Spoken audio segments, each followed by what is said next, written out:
नमस्ते एवरीवन।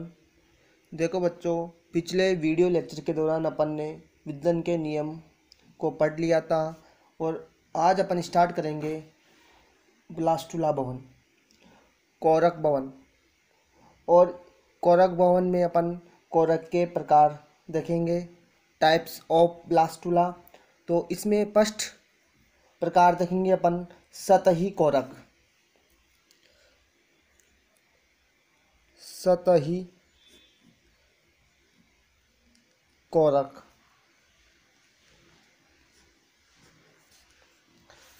इस प्रकार का कोरक केंद्रपीत के अंडों में मिलता है। इसमें केवल परिधीय भाग में ही कोरक खंड बनते हैं।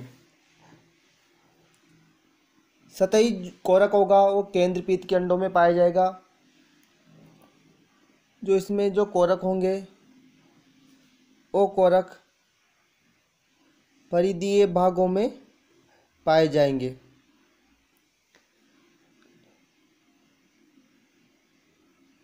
केंद्रपीत के अंडों में पीतक की मात्रा मध्य में होती है, सेंट्रल में होगी, और कोरक खंड परिधीय भाग में व्यवस्थित रहते हैं। और सतही कोरक प्रकार का एग्जाम्पल होगा कीट का अंडा। दूसरा देखेंगे अपन उभय कोरक।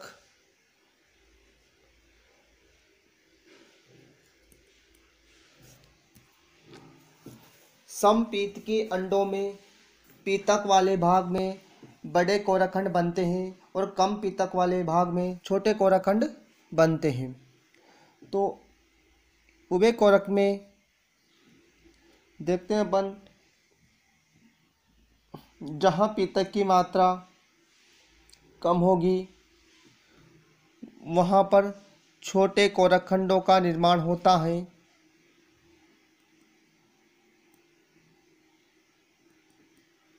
और जहाँ पर पीतक की मात्रा अधिक होगी वहाँ पर बड़े कोरकखंड बनेंगे।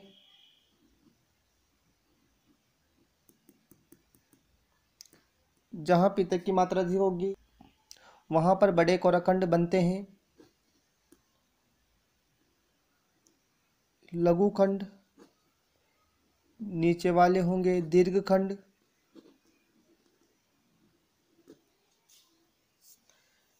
अगला प्रकार देखते हैं अपन प्रगुह्य कोरक।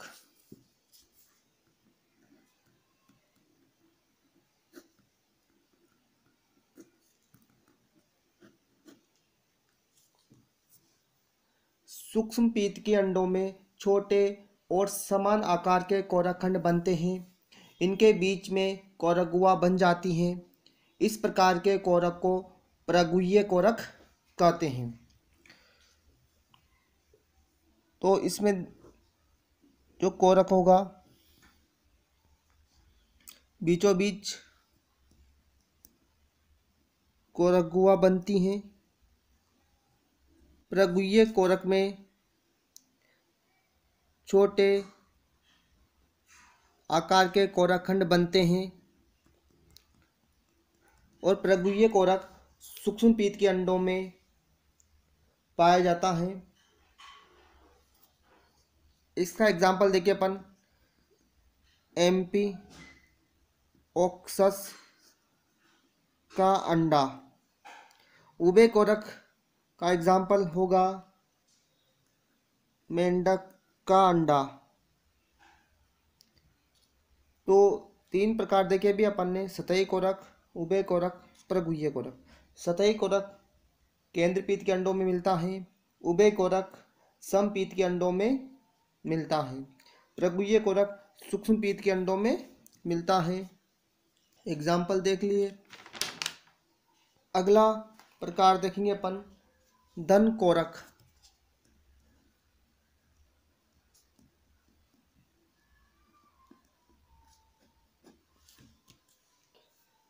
इस प्रकार के कोरक में 8 बड़े कोरकखंडों का निर्माण होता है और कोरक गुहा बहुत छोटी बनती है। तो इसमें क्या होगा, जो कोरक गुहा होगी वो छोटी होगी और 8 कोरखंडों का निर्माण होता है। 1 2 3 4 5 6 7 8। तो इस प्रकार 8 कोरखंड बनेंगे। कोरख खंड एग्जाम्पल देखें अपन इसका, धन कोरक का एनेलिडा,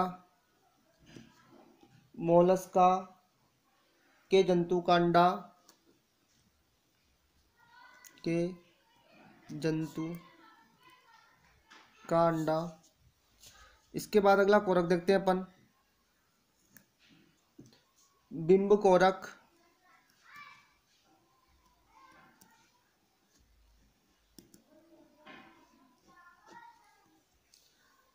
जब अत्यधिक मात्रा में पीतक पाया जाता है तो कोरक गुहा एक डिस्क के रूप में बनती है।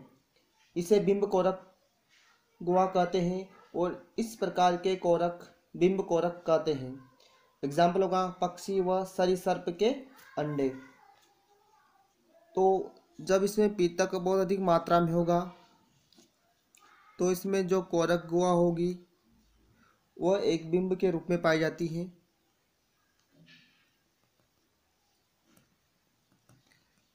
पूरे भाग में पीतक भरा हुआ होगा, पीतक होगी, इसके अंदर जो गुहा होगी उसे कोरक गुहा, और इसमें सेल होगी, उस सेल्स को कोरक खंड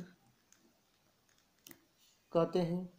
यानी कि जो कोरक गुहा होगी एक डिस्क के रूप में प्रेजेंट होती हैं, तो इसलिए इसको बिंब कोरक कहते हैं। इसका एग्जाम्पल देखें अपन बिंब कोरक का, पक्षी व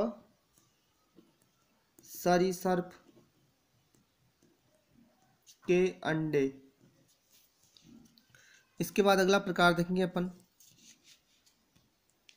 पोष कोरक।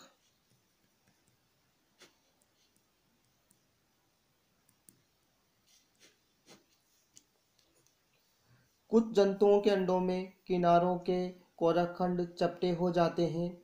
इनके अंदर और भी कोरकखंड एकत्रित होने लगते हैं। इस प्रकार के कोरक को पोष कोरक कहते हैं। किनारों या परिधि के जो कोरकखंड होंगे वह चपटे होना स्टार्ट हो जाते हैं या चपटे रहते हैं, और अंदर की ओर और भी कोरकखंड देखने को मिलेंगे। तो आंतरिक कोशिका समूह, इसको बोलते अपन पोष कोरक खंड, इसे कहेंगे कोरक गुहा। पोष कोरक का एग्जाम्पल होगा मनुष्य का अंडा। अपन के अंदर पोष कोरक देखा जाता है, मनुष्यों में पाया जाने वाला कोरक पोष कोरक होगा। देखते अपन कोरक भवन का महत्व, इंपोर्टेंस ऑफ ब्लास्टुला।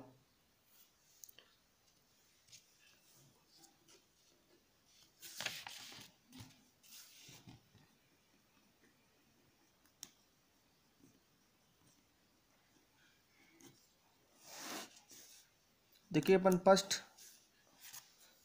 महत्व, भ्रूणीय परिवर्तन के लिए कोरक भवन की प्रक्रिया अत्यंत आवश्यक है।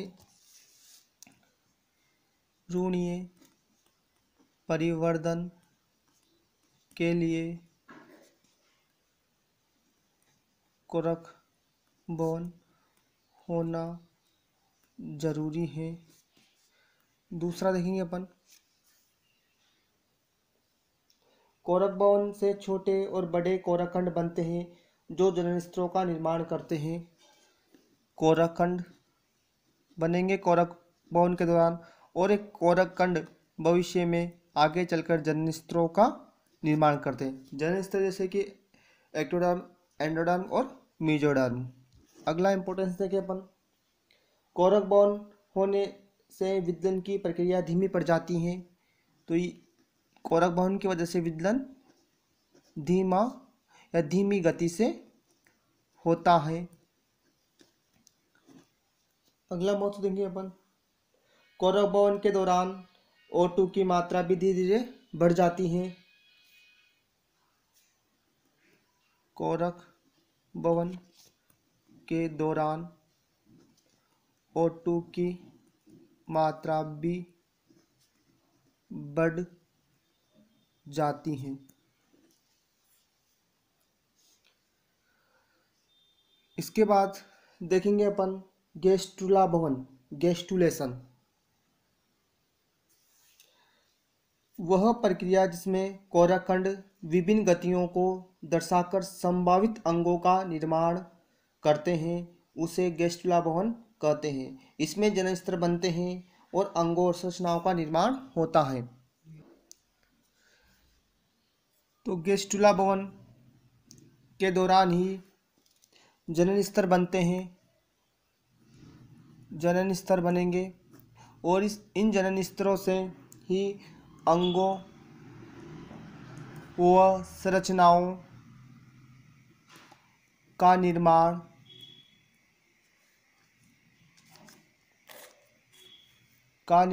होता है। देखते हैं अपन गेस्टुला भवन की विशेषता। तो फर्स्ट विशेषता देखेंगे अपन, विशेषता गेस्टुला भवन की। गेस्टुला भवन के दौरान संरचना विकास की गतियां होती हैं, संरचना विकास की गतियां होती हैं क्योंकि इस दौरान जनन स्तरों से अंगों संरचनाओं का निर्माण होगा, जिससे संरचना विकास की गतियां देखी जाती हैं। सेकंड देखेंगे अपन, इस प्रक्रिया के दौरान कोरक गुहा लुप्त होने लगती है और आद्यांत्र गुहा बन जाती है। कोरक गुहा लुप्त होगी और इस कोरक गुहा से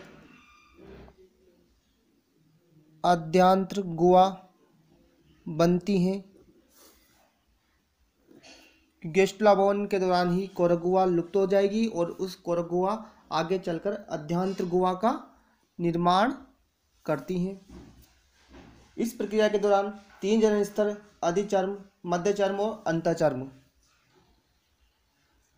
3 जनन स्तर, अधिचर्म यानी एक्टोडर्म, मध्यचर्म यानी मेसोडर्म, अंतःचर्म यानी कि एंडोडर्म, 3 प्रकार के जनन स्तर बनेंगे।